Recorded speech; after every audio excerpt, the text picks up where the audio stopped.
रख दीजिए। सर, ये पूजा की थाल।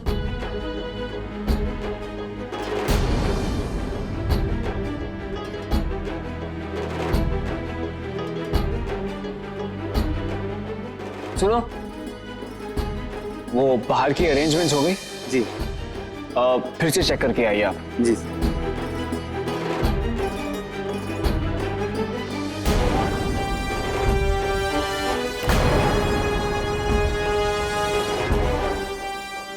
मैं फोन करके आता हूं।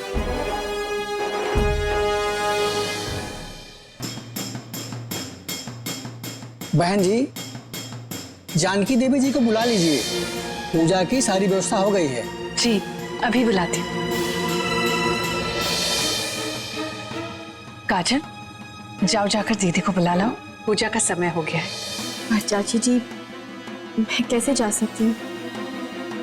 अभी अभी तो इतना कुछ हुआ है। काजल, भूल जाओ उन बातों को। कभी ना कभी सब कुछ भुलाकर तुम्हें शुरुआत तो करनी ही होगी ना।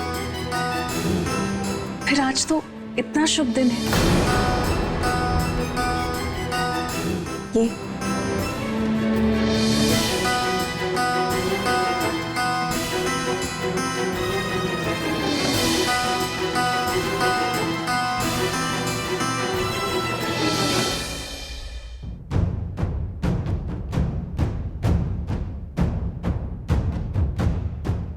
कमाल है दीदी, कमाल है। क्या दिमाग पाया आपने, इतने बढ़िया आइडिया कैसे सोच लेती है आप? है आपने जानबूझकर वो चाबियां बाहर छोड़ी ताकि काजल उन्हें चुराए और उस कमरे को खोले और वहां उन चीजों को देखे जो आपके जीवन में अब मोल ही नहीं रखती। लेकिन काजल और रौनक को आपने ऐसा दिखाया कि जैसे वो आपकी जिंदगी का कोई अहम हिस्सा है। मानना पड़ेगा। काजल इस खेल में बहुत ही कच्ची खिलाड़ी है हरीश। ढीले भर की अकल नहीं है उस लड़की में। जितनी सीधी है उतनी ही सीधी उसकी सोच है। ये बात तो है दीदी, मानना पड़ेगा।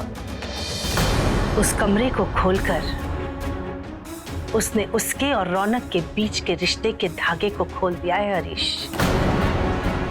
अब उसमें गांठ बांधने की बस देरी है। पर सबसे अच्छी बात यह थी हरीश कि वो राज सबके सामने होने के बावजूद भी किसी के सामने नहीं आए। वरना मुझे डर था कहीं वो काजल रौनक को मना ना ले कि उस दिन हम लोग हॉस्पिटल में थे, और अगर रौनक काजल पर यकीन कर लेता तो 20 साल पुराना राज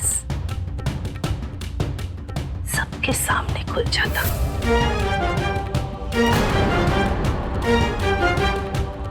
और रौनक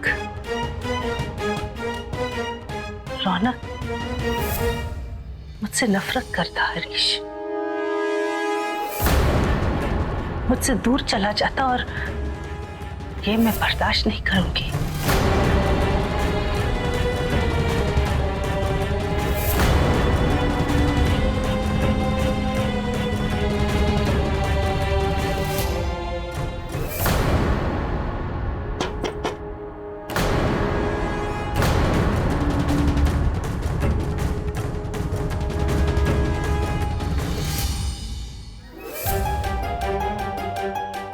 क्या बात है बेटा? माँ जी, नीचे सब लोग आपको पूजा के लिए बुला रहे हैं। तुम जाओ काजल बेटा, हम बस आते हैं। जी।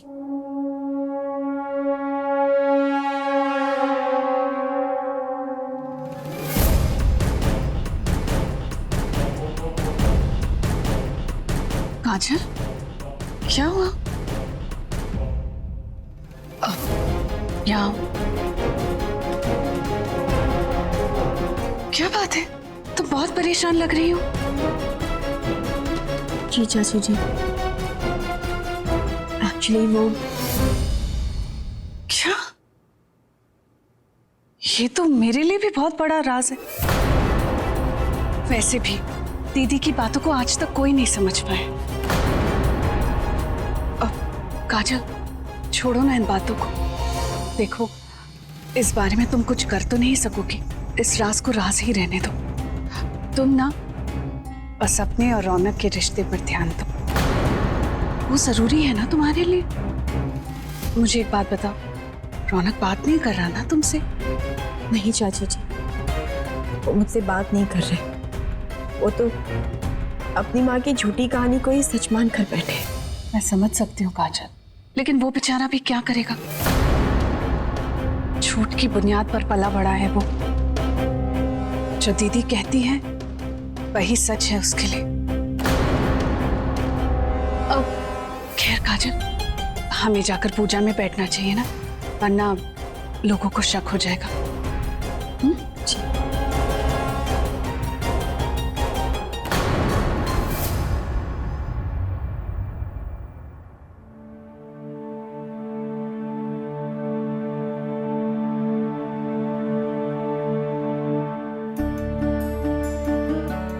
यजमान, ये पुष्प अर्पित कीजिए।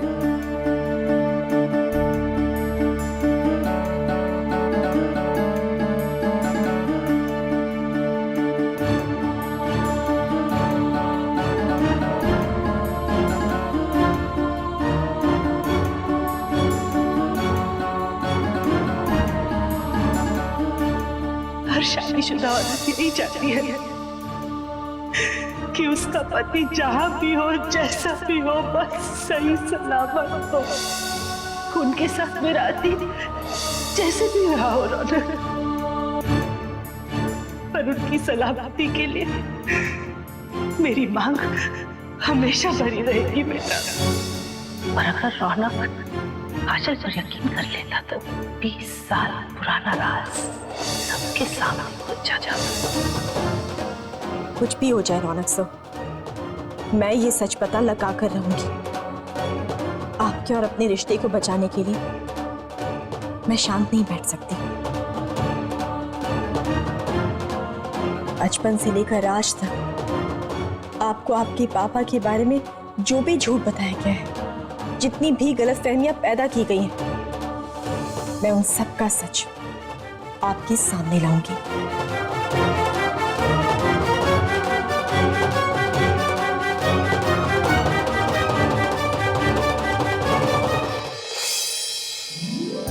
माँ,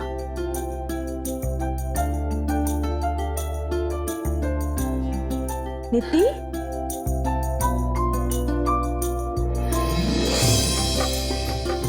काजल भाभी, थैंक यू सो मच। अगर आप नहीं होते ना तो मैं आज यहाँ पे आ ही नहीं पाती। पूजा संपन्न हुआ।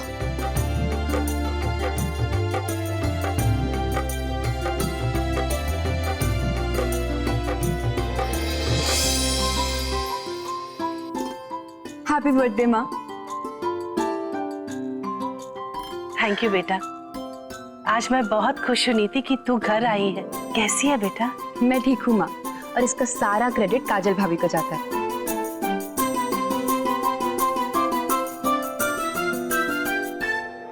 अगर काजल भाभी नहीं होती ना तो मैं आज यहाँ नहीं आ पाती। सीरियसली माँ, काजल भाभी जैसी भाभी जिस भी ननंद को मिले ना, उसे लाइफ में कोई टेंशन लेने की जरूरत ही नहीं। भाभी, कहाँ खो गए आप? कहीं नहीं, मैं तो तुम्हारी बात ही सुन रही थी। वैसे मेरी तारीफ करके मुझे आसमान पर चढ़ाने की जरूरत नहीं है, और ज्यादा तारीफ की भी जरूरत नहीं है।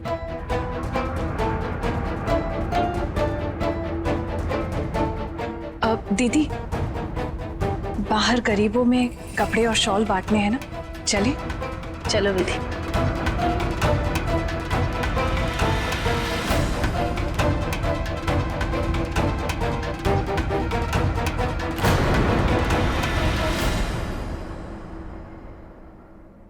हाथी घोड़ा पाल की बर्थडे कन्हैया लाल की आज से शाम 6:10 पर स्टार प्लस पर। स्टार प्लस के YouTube पेज पर आने के लिए आपका धन्यवाद। अपने फेवरेट शोज देखने के लिए subscribe to Star Plus YouTube page and hit the bell icon.